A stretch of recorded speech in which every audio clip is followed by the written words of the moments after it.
Você sabe o que é sobrecarga mental? Já se sentiu tão cansado que se viu incapaz de realizar simples tarefas?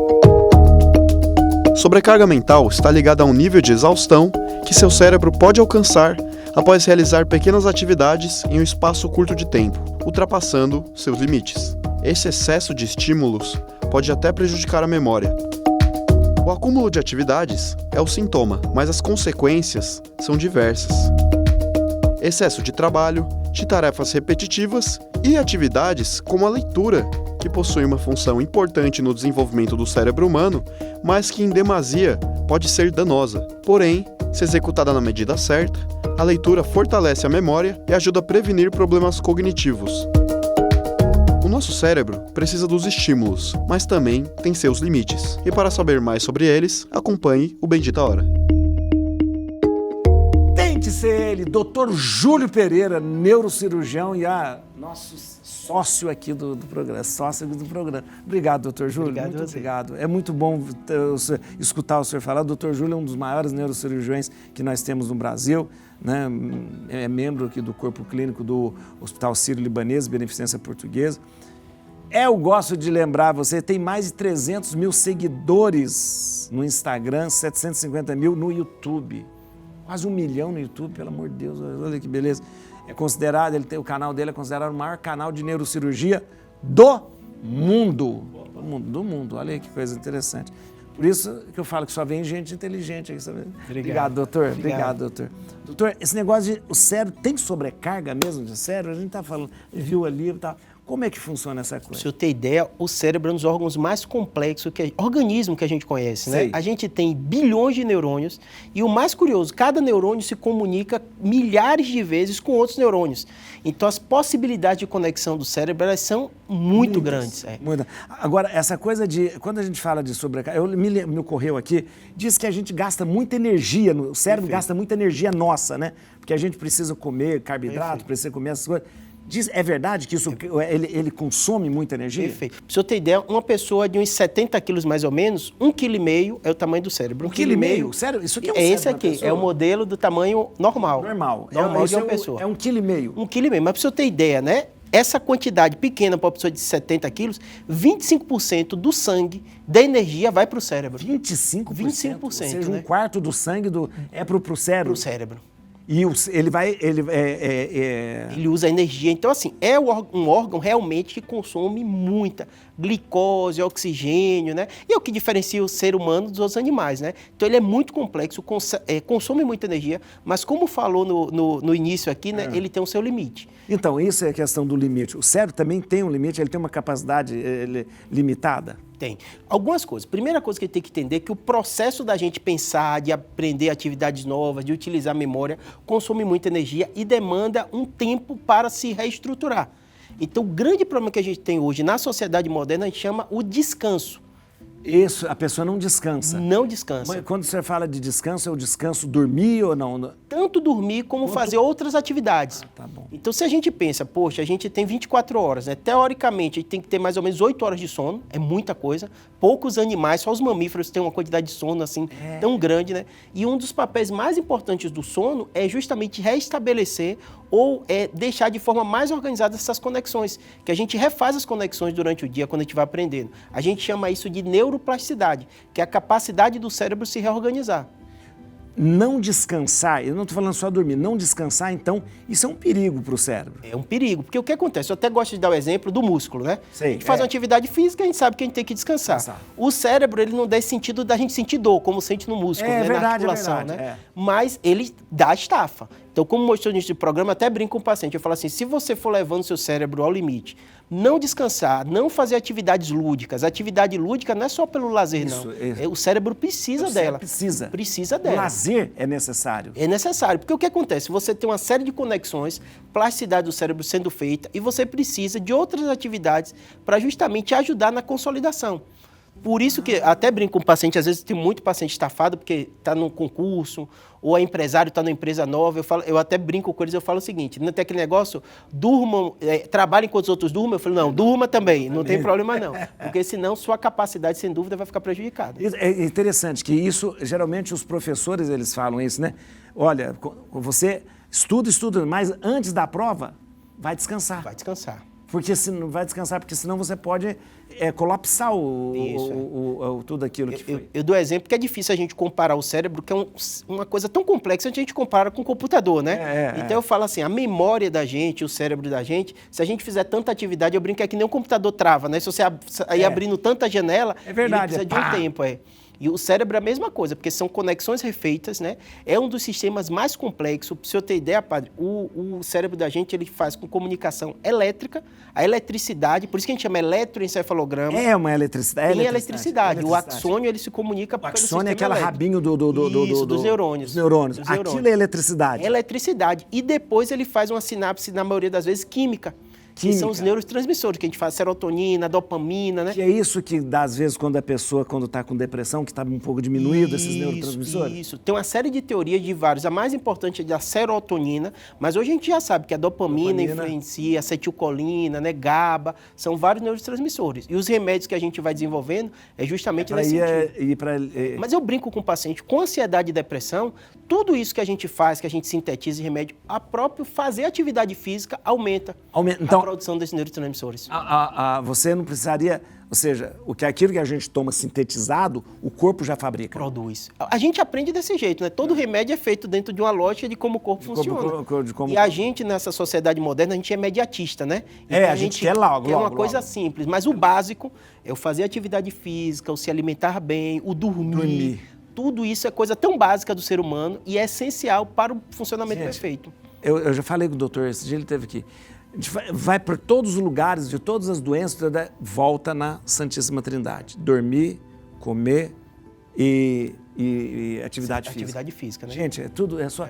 Ou seja, se fizesse isso, a gente não precisava de remédio, né? Com certeza. Não precisava de remédio, não. É muito provável que no seu dia a dia, com as mudanças aí da modernidade, você gaste muito mais tempo conectado a aparelhos do que com pessoas. É muito provável também que os seus pensamentos, em sua grande maioria, estão relacionados ao que você precisa fazer hoje mais tarde, o que você precisa fazer amanhã, na próxima semana, no próximo mês e etc.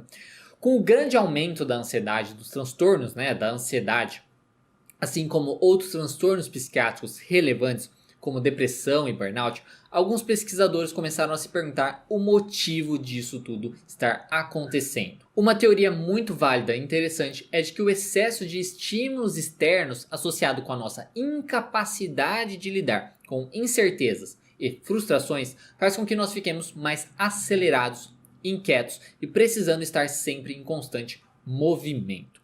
O problema disso são as consequências negativas que o nosso corpo acaba recebendo. Com essa aceleração contínua, nós acabamos nos estressando mais, gastando muito mais energia do que nós deveríamos, ficamos muito mais cansados e podemos ficar mais propensos a qualquer outro transtorno significativo. Olha que interessante, a gente está conversando sobre isso. Doutor, essa questão de... Pô, vai tomando café, doutor. Vamos lá. A questão de... A gente fala assim, eu fico com a cabeça cansada. Eu posso só ficar com a cabeça cansada mesmo? Perfeito. Isso é um sinal, da mesma forma que nosso corpo, quando a gente faz atividade física, dá sinal, o nosso cérebro também. Então, às vezes o paciente fala assim, Júlio, meu pensamento está acelerado, estou muito cansado. Isso é normal? Nunca é normal. O que a gente vai ter que fazer é fazer uma coisa que a gente chama higiene do cérebro também, né? Olha, interessante. Então, o paciente, a primeira coisa que eu falo é higiene do sono. Porque normalmente a gente nem sabe se a ansiedade é causa ou consequência. Será que a pessoa está com essa queixa porque ela não dorme bem? Ou a ansiedade é a causa da insônia ou a consequência? Então é sempre difícil de saber. Essa questão da higiene, a primeira vez que eu estudei foi o professor que falou. Vou dar uma testemunha. Eu comecei a fazer isso porque eu tinha o costume de ler quando deitava, gosto de ler muito livro, e ficava piorando cada vez mais o meu sono. Comecei a fazer o tal da higiene do sono. Perfeito. Botei uma luz fraquinha do lado, luz fraquinha. A partir daquele momento eu já não escuto mais nada, eu já não leio mais nada, não ligo o celular. Perfeito. Botei o celular naquele negócio de ele desliga a luz, né? Acabou. E olha, o meu sono mudou completamente. É impressionante. Impressionante. Porque às vezes a gente quer uma coisa muito complexa, é como o senhor falou, às vezes o básico que é o mais relevante. O básico do sono é o quê? Nosso corpo precisa desacelerar. Então a temperatura corporal precisa reduzir para a gente dormir. Os nossos pensamentos também eles vão desacelerando. A luz precisa estar mais baixa, né? E a gente tem que pensar tudo todos os dias para esse momento, que é o momento do sono. Doutor, a questão do descanso eu acho muito interessante, porque a gente às vezes precisa do ócio também, né? Precisa. Do ócio, né? Humberto Eco é um escritor, ele é semiólogo, ele escreveu um livro chamado O Ócio, o Ócio Criativo. Foi ele que escreveu? Não foi o Eco, não. Ócio criativo. Na verdade, o ócio ele é necessário para que a gente possa até se refazer. Não fazer nada, né? A gente ficar sem fazer nada, né? Perfeito. Eu falo o seguinte, quando a gente olha a evolução das espécies, o que é que a gente percebe? O ser humano, a grande característica dele, como é que a gente, um serzinho tão fraco, venceu leão, venceu tantos bichos? Não for, por causa do cérebro. E o cérebro, a gente paradinho, a gente consegue planejar toda a nossa vida, o que eu vou fazer daqui, conversar, comunicar para os outros. Eu estava até brincando ali nos bastidores, falando o próprio ato de fofocar, não o maléfico dele, né? Mas aquilo você pensar, se eu trabalho aqui, aí o que vai ter, e o que é que vai ter lá, que irmão vai e tal. Tudo isso é uma coisa essencial. Por outro lado, se a gente não colocar limite e fazer atividades lúdicas também, nosso cérebro vai ao limite. Então, a prática de atividade física, por mais que a gente pense que a atividade física é corpo, é cérebro também. Então, a gente está cada vez quebrando mais. Tanto que eu trouxe um coração e trouxe um vaso também para mostrar para a gente. Está tudo ligado ali. Está tudo ligado. Para você ter ideia, o fato de você fazer atividade física melhora o bombeamento do sangue para o cérebro, então melhora a memória, melhora a atividade também cerebral. Hoje é comprovado isso, né? E até algumas substâncias que ajudam na formação dos neurônios, elas são liberadas pela prática de atividade física. Tá brincando. Isso Olha que mesmo. Coisa, gente.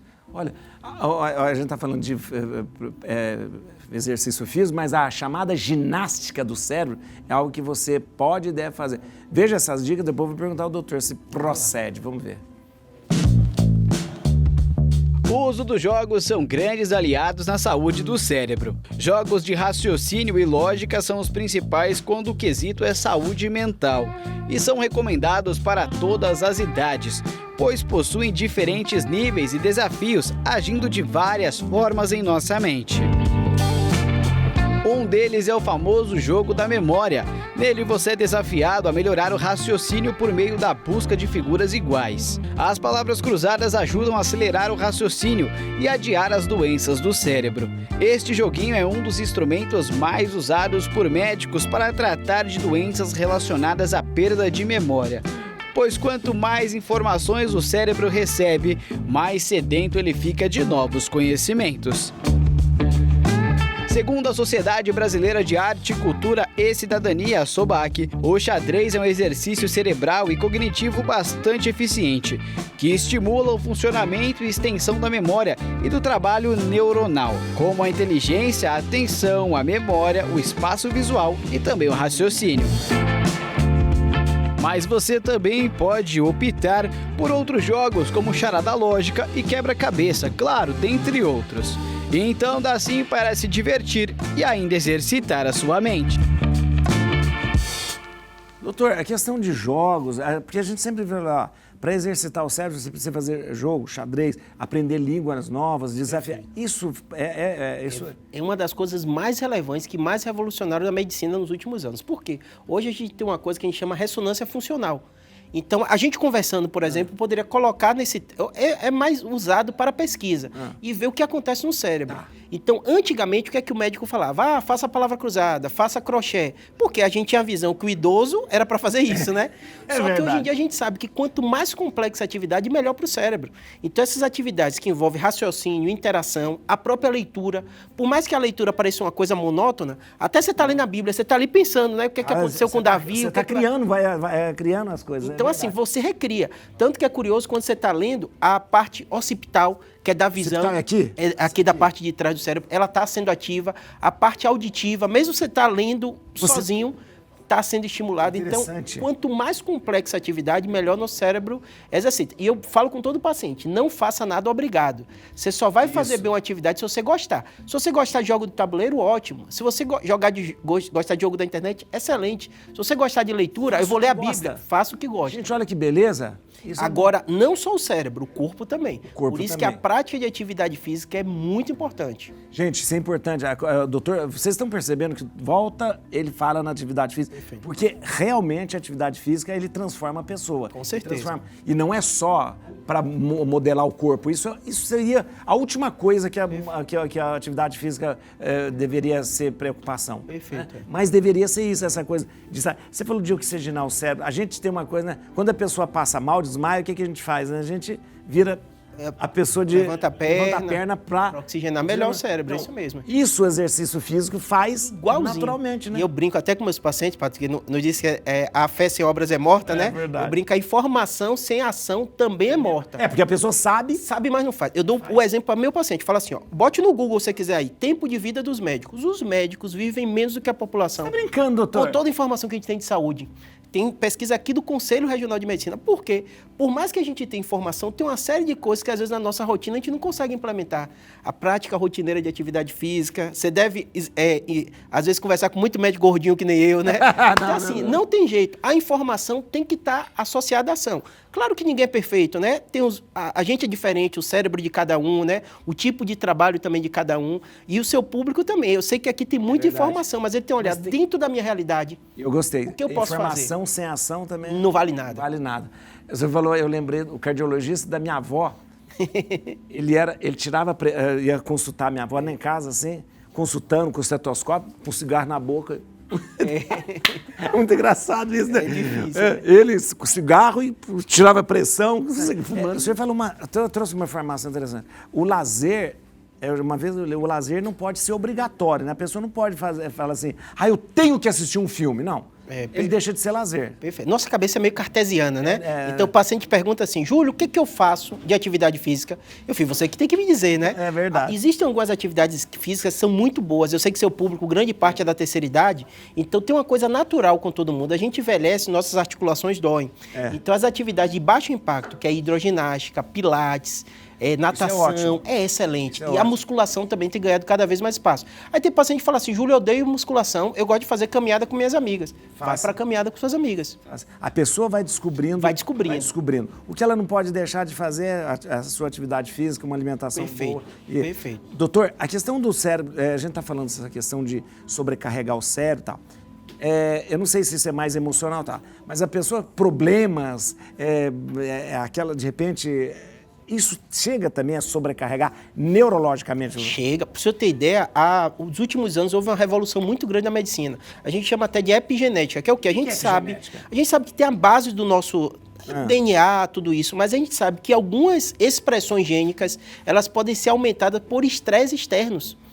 Então, traumas de infância, tem trabalhos, para você ter ideia, com animais mostrando isso, que algumas expressões gênicas, elas são aumentadas por algum trauma que o indivíduo sofreu. Então, é como se a gente tivesse grande parte do nosso DNA inativo.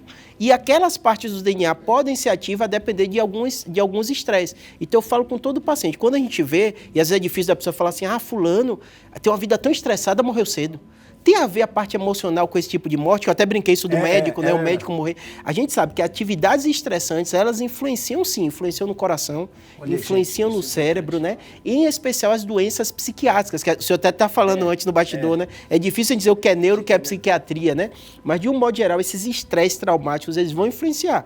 Tanto que a maioria dos pacientes tem gatilhos. A depressão não surge do nada, né? Às vezes o paciente teve um trauma, tem pessoas por uma tendência genética que vão para um quadro depressivo, outras sofrem e depois seguem a vida delas, né? Então, por isso que é importante você notar os sintomas e procurar ajuda. Essa coisa eu estou falando, professor, porque geralmente a pessoa, no senso comum, se fala assim, essa pessoa tinha uma mágoa muito grande e se transformou num câncer. Tem algum fundo de verdade nisso? A gente sabe o seguinte, que o aspecto emocional influencia a nossa vida. tanto que a gente, quando olha hormônios como cortisol, quando você está muito estressado, quando você está angustiado, aumenta o cortisol, piora a nossa qualidade do sono. Tem até aquela coisa que fala, eu durmo tranquilo, né? Tem pessoas que não, que tem tanto problema. Então a gente sabe que influencia. É difícil a gente referir como o ditado popular fala, guardou uma mágoa e virou câncer. Não tem tanto isso, né? Sei. Mas sabe que o estresse, ele influencia vários aspectos. Influencia. Mas a questão, isso que o senhor está falando é interessante, porque a questão emocional é muito, a gente tem que cuidar muito, porque a gente, no mundo que a gente vive, a gente deixa muito de cuidar dessa coisa do emocional, né? Perfeito. Eu gosto de botar estatística que o paciente assusta, né? 10% da população brasileira, segundo o OMS, são dados antes da pandemia, agora deve estar maior. 10% transtorno de ansiedade. Transtorno depressivo, 5%. Então é muita gente. Se você conhece 10 pessoas na sua casa, uma provavelmente tem transtorno de ansiedade, né? E em 20, uma vai ter transtorno depressivo. E as pessoas negligenciam. Eu falo para o paciente, ninguém vai morrer por causa de uma ansiedade, mas aquilo tira a qualidade de vida dele, da família, né? É muito, de quem muito tá ao importante. redor. É verdade. Com certeza. Doutor, é muito. Olha, falar com o senhor parece que o tempo passa. É porque quando a gente faz uma atividade boa, gostosa, o tempo passa muito rápido. Com certeza. O filósofo Henri Bergson falava isso, né? Fazer uma coisa ruim, trem dura que não...